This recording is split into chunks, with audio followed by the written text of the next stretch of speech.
This happened about a year ago. I was hanging out with 3 friends from school: Kenny, Maribel, and Adam.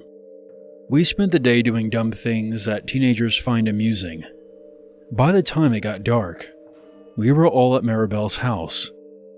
After I called my mom to let her know where I was, I felt like something was off. I know people often say that in a very generic way in stories like this, but I honestly don't know how else to put it.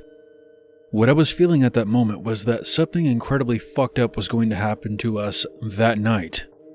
The others didn't seem to be bothered, so I just sat down and didn't say a word. Kenny eventually told us that before he left his house, he raided his dad's liquor cabinet. I grabbed some hooch off the top shelf. This is the good stuff. He opened his gym bag and showed us a 6-pack of Ice House. Psh, you call this the good stuff? First of all, you don't have the balls to stiff your old man.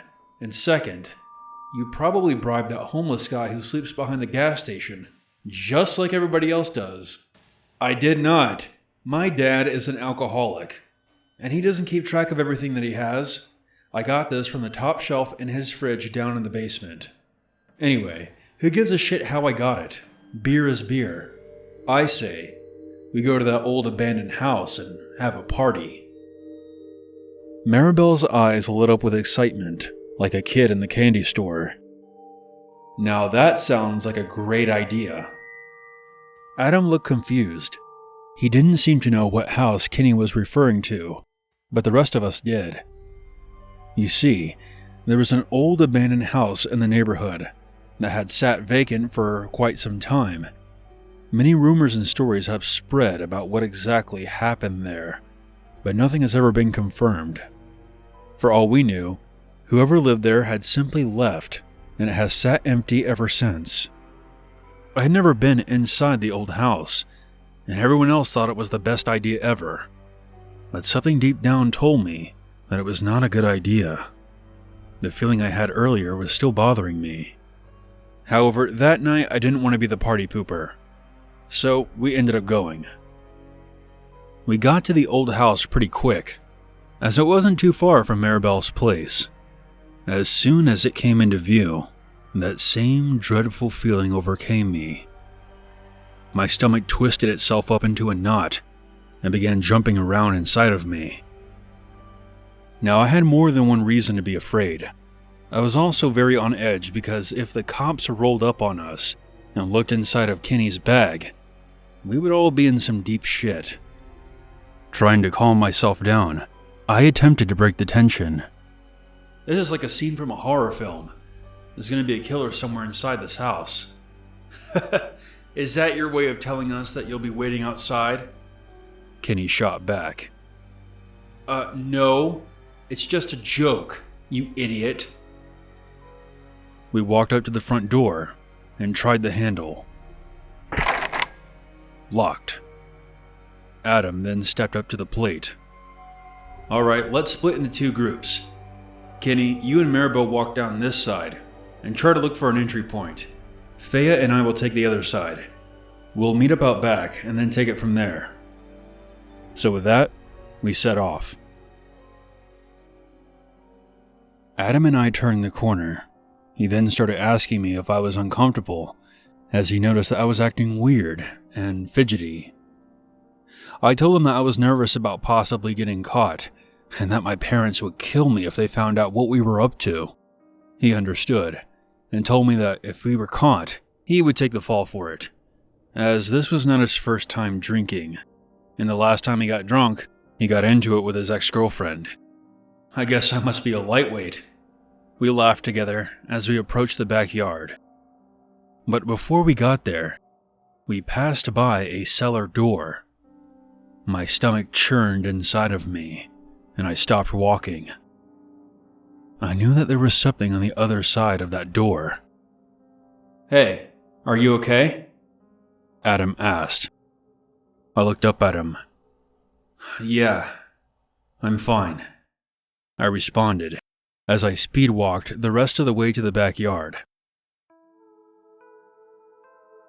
Kenny and Maribel were already there, looking down at something. "Hey guys, did you find a way inside? What are you looking at?" They didn't respond. They just kept looking down. We walked over to see what they were looking at. It was a tombstone. There was no name engraved into it. It simply read RIP on its surface. Kenny finally looked up. "No, we didn't see any way inside. We saw this thing back here. It must be a Halloween decoration or something." "What if someone died here?" Maribel whispered. "No way. There would at least be a name on it if that was the case. If this is a grave, maybe it's for a dog or something." The appearance of the nameless stone did not help quell the feeling I had inside. I was doing everything in my power not to scream out. "I do not want to die drinking ice house in this haunted shithole." We all then walked over to the back door. The door looked like it had been kicked in several times before. Kenny turned the knob, and it opened. I was relieved that we wouldn't have to enter through the cellar. That's when the smell hit us. It was horrid, like a rotten roadkill barbecue. I was not expecting this place to smell great, but not this bad. Maribel and I gagged, and I ended up vomiting. Kenny laughed at us. "Ah, smells like home." I wiped off my mouth and kinda snapped at him. "Shut up, Kenny." After Maribel and I collected ourselves, we went further into the house. The first room we entered was a kitchen dining room area. Strangely, the house was still furnished, as cobwebs clung to various shelves and chairs, and a thick layer of dust blanketed the massive wooden dining table. "This place gives me the creeps." Adam and I made our way upstairs. The smell I mentioned earlier was still there, but once we reached the top of the staircase, it became almost unbearable. We were clearly closer to the source of the stench, but we couldn't tell where it was coming from. I looked down the hallway to see that all the doors were closed. "Oh my god, if we don't leave right now, I think I'm going to puke again." "Shh. Look," Adam said. I looked over to where he was pointing and saw a light coming from beneath the nearest door on the left. It looked like someone had set a flashlight on the floor, then aimed it at the bottom of the door. My heart skipped a beat once I saw a pair of feet standing in the light on the other side of the door. Adam slowly approached the door and wrapped his hand around the knob. I saw him biting his lip as he opened it. There was no one there. The light was gone. It was just an empty, dark room. There were no footsteps or any sound that you would expect from someone making a quick getaway. Adam walked into the room, scanning every crevice. I finally entered the room, walked over to the window, and looked down. There was a perfect view of the grave we saw in the backyard. A chill crawled up my spine. Adam was still looking around the room when he moved a small table next to the bed. He shined his light. "Thea, come here for a second. What does that look like to you?"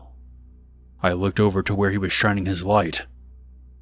"It looks like dried up blood." That's when Kenny called from downstairs. "You guys want a beer or not?" We made our way downstairs and saw that Kenny had already pulled out the beers from his gym bag. The smell was now gone, but a new problem took its place. I looked around and didn't see Maribel anywhere. "Kenny? Where is Maribel?" "I think she went to go take a dump or something." "And you didn't go with her?" "Well, I'm not really into watching girls dropping deuces." "You're such an asshole sometimes, Kenny." I was about to ask which direction she went off to when we heard a scream from the nearby corridor.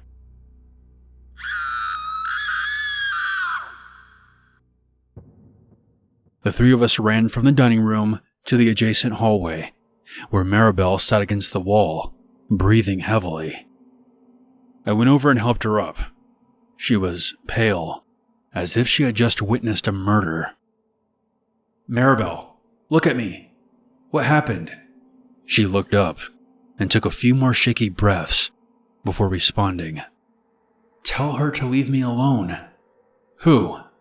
"The woman with the creepy hands on the ceiling." Kenny, Adam, and I looked up and saw a dark, contorted figure pressing itself against the ceiling. I couldn't take it anymore. "We need to get out of here." We all ran out of the house and didn't stop until we made it back to Maribel's. Looking back on that night, there are too many things that I can't ignore. The grave in the backyard, the feeling I got when I walked past the cellar door, the dark red stain beneath the nightstand, the dark figure on the ceiling, not to mention that rotten stench. I think something terrible happened there once, and something tells me that I'm better off not knowing what it is.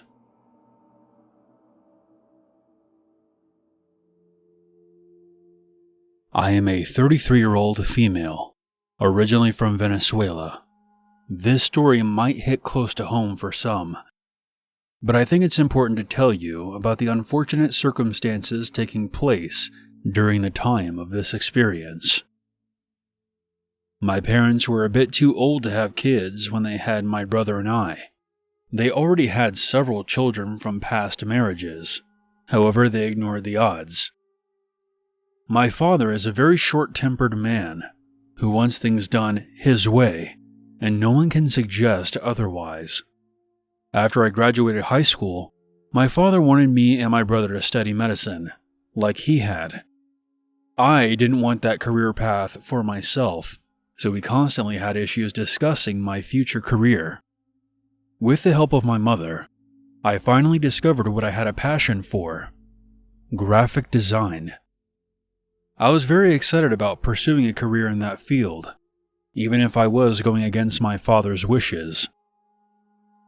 However, one day, when I returned home from college, my father noticed that my mother started to lose her memory quite often. At first, it was random things, like losing her purse, parking in the wrong spot, etc. It turns out my mother was developing dementia at just 67 years old. It was very hard to cope with, and I was trying my best to keep my head up, and also my grades. One day I was walking to class.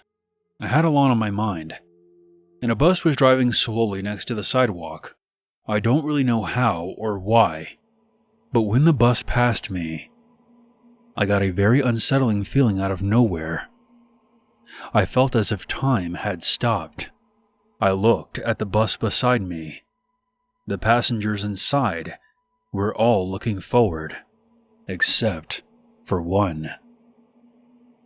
There was a man toward the end of the bus.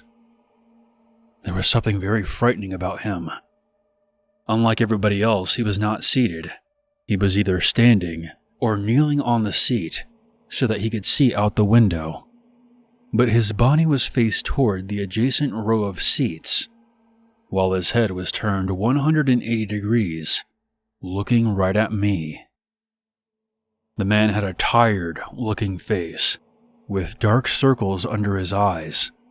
Suddenly, the man shouted, "Mama!" No one on the bus reacted to him. It was like I was the only one who heard him. He kept his eyes on me as the bus moved down the street. All the while, his head was still backward. As the bus vanished down the street, I received a phone call out of nowhere. It was my dad. My mother was having a mental breakdown and became hysterical.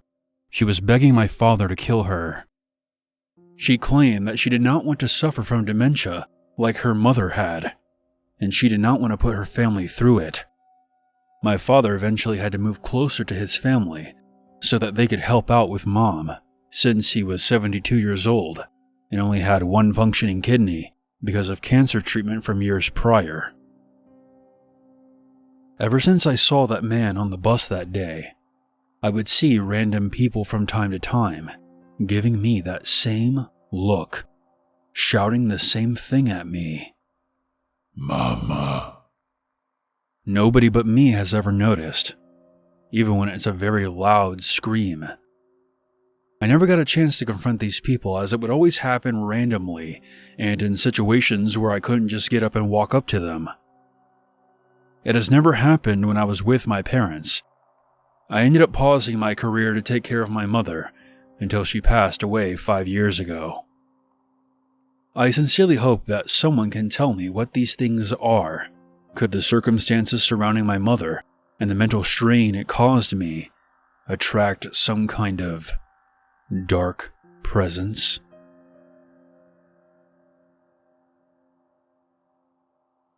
Thank you for watching. If you have a story that you would like to share on this channel, please send it to my email, unit522stories@outlook.com.